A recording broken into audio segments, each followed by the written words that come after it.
Hi everyone. तो देख लेते हैं किस तरीके का डेटा आया हुआ है 19th ऑफ मई के लिए सारे प्लेयर्स का, यानी ट्यूसडे के लिए जो एक्सपायरी भी है निफ्टी की।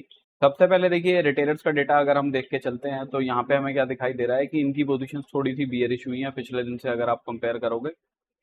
यहाँ पे इन लोगों ने पुट शॉर्ट करे हैं 5,87,000 कॉन्ट्रैक्ट्स, उसके अगेंस्ट में पुट बाइंग करी है 6,59,000 कॉन्ट्रैक्ट्स। तो ओवरऑल पुट बाय में बैठे हैं। कॉल शॉर्ट करें हैं 1,87,000 कॉन्ट्रैक्ट्स, उसके अगेंस्ट में कॉल बाइंग करी है 1,11,000 कॉन्ट्रैक्ट्स की। तो overall call writing plus put buying में बैठे हैं, तो एक्सपेक्ट कर रहे हैं मार्केट नीचे की साइड जा सकता है। इसके बाद अगर हम डीआई का डेटा देखते हैं तो इक्विटी में आज इन्होंने 2,685 करोड़ की बाइंग करी है। फ्यूचर्स में लॉन्ग साइड के 4,087 कॉन्ट्रैक्ट्स क्लोज किए हैं, शॉर्ट साइड के 40 कॉन्ट्रैक्ट्स क्लोज किए। एफआईआईज ने आज इक्विटी में 2,600 समथिंग करोड़ की बाइंग करी है ओवरऑल। प्लस इनका डेटा देखेंगे तो पिछले दिन से अगर आप कंपेयर करके देखोगे तो स्लाइटली बुलिश दिखाई दे रहा है। बिकॉज किया क्या है इन्होंने, देखिए इन लोगों ने पुट शॉर्ट करे हैं 1,73,000 कॉन्ट्रैक्ट्स, उसके अगेंस्ट में पुट बाइंग ज्यादा करी है 1,85,000 कॉन्ट्रैक्ट्स की। ठीक है, तो स्लाइटली पुट बाइंग में तो है। कॉल शॉर्ट करे हैं, कॉल शॉर्ट में से निकले हैं ये लोग 57,000 कॉन्ट्रैक्ट्स इन्होंने क्लोज किए हैं, उसके अगेंस्ट में कॉल बाइंग के कॉन्ट्रैक्ट्स इन्होंने कम क्लोज किए हैं। तो इसलिए ये डेटा आपको थोड़ा सा बुलिश दिखाई दे रहा है। तो पुट बाय तो इन्होंने किए हुए हैं, तो एक्सपेक्टेशन ये हो सकती है कि मार्केट को पहले थोड़ा ऊपर लेके जाएं फिर उसके बाद नीचे की तरफ लाएं। इसके बाद में प्रोप्राइटरी डेस्क का डेटा देखते हैं तो इनका डेटा भी बुलिश दिखाई दे रहा है हमें पिछले दिन से। पुट शॉर्ट करे हैं इन्होंने 3,86,000 कॉन्ट्रैक्ट्स, उसके अगेंस्ट में पुट बाइंग करी है 2,95,000 कॉन्ट्रैक्ट्स की। तो ओवरऑल पुट राइटिंग में है। प्लस कॉल शॉर्ट करे हैं 39,000 कॉन्ट्रैक्ट्स, उसके अगेंस्ट में कॉल बाइंग करी है इन्होंने 71,000 कॉन्ट्रैक्ट्स की। तो ओवरऑल ये तो अभी भी फर्दर कॉल बाइंग के अंदर है, प्लस पुट राइटिंग में है, तो एक्सपेक्ट कर रहे हैं मार्केट ऊपर की साइड जा सकता है।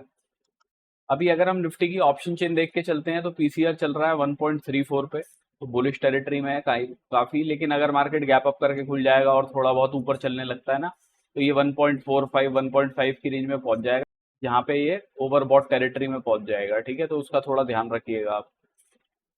इन्ना मनी के अंदर हमें कॉल राइटर्स भी दिखाई दे रहे हैं।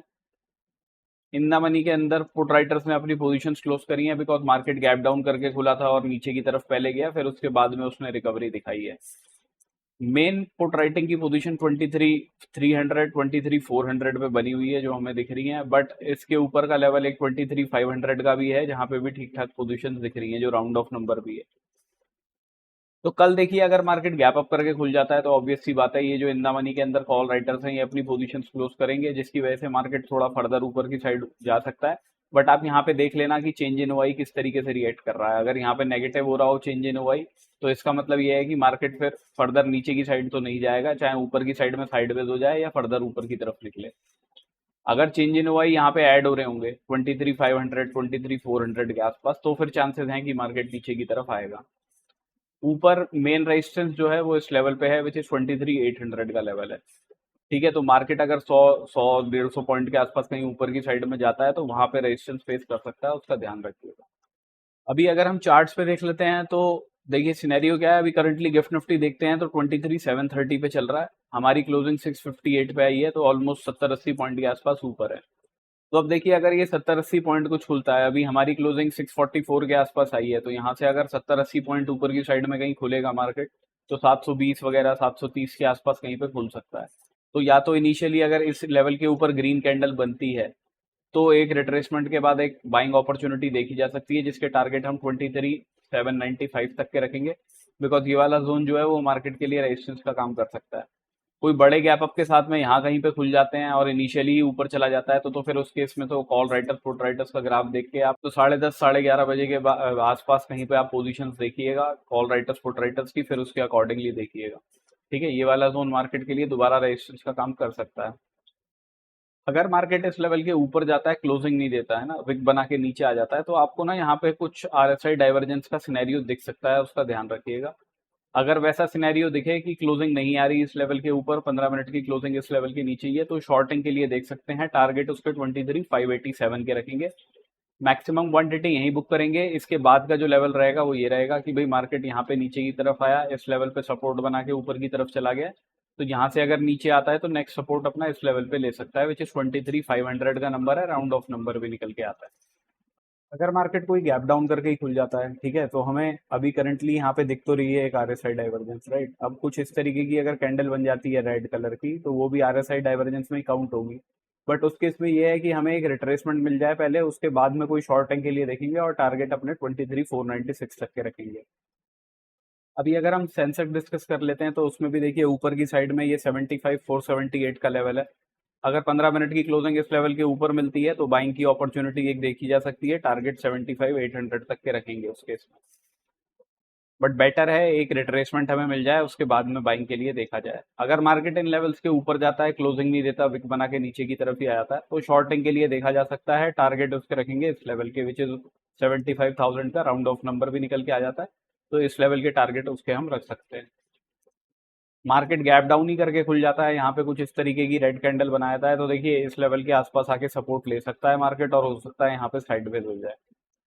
ठीक है, तो वो बहुत ट्रिकी सिचुएशन रहेगी, तो उस केस में बेटर है आप 10:30-11 बजे के बाद में कॉल राइटर्स पुट राइटर्स का ग्राफ देख के ही कोई अपॉर्चुनिटी देखिएगा। फर्दर देखिए इन लेवल्स के ऊपर भी निकलता है, 75,800 वगैरह के ऊपर अगर कुछ एक्सट्रीम पॉजिटिविटी रहती है, तो फिर ये जो गैप है यहाँ पे इसका जो रह गया है फिल करना, इसको फिल करने जा सकता है। तो ये वाला लेवल आपका ऑलमोस्ट 75,957 के आसपास के निकल के आते हैं। ठीक है, तो पहला लेवल ये, दूसरा लेवल ये रहेगा। बट वही है, कोई भी पॉजिटिविटी इस लेवल के ऊपर क्लोजिंग आएगी तभी देखेंगे, अदरवाइज यहाँ पे आरएसआई डाइवर्जेंस बनने के चांस हो सकते हैं, उसका ध्यान रखिएगा। 75,000 का एक लेवल है नीचे की साइड में, फर्दर इसके नीचे का जो लेवल है वो है आपका ये वाला। ठीक है, ये लेवल है 74, ऑलमोस्ट 700 का लेवल। ठीक है, तो दूसरा टारगेट ये रहेगा, पहला ये है, उसके नीचे फर्दर आता है तो ये वाला टारगेट रहेगा। बैंक निफ्टी में भी सेम, तीनों में ही, सारे इंडेक्स में ही आरएसआई डाइवर्जेंसी दिखाई दे रही है अगर क्लोजिंग नीचे की तरफ आती है। बट अगर इस लेवल के ऊपर क्लोजिंग आएगी तो एक रिट्रेसमेंट के बाद बाइंग के लिए देख सकते हैं। टारगेट पहले 53,931 के रखेंगे, मैक्सिमम क्वांटिटी यहीं बुक करेंगे। इसके ऊपर का जो लेवल है वो निकल के आता है इधर की साइड में, ये है 54,200 का, तो ये दो लेवल्स को मार्क करके रखिएगा आप।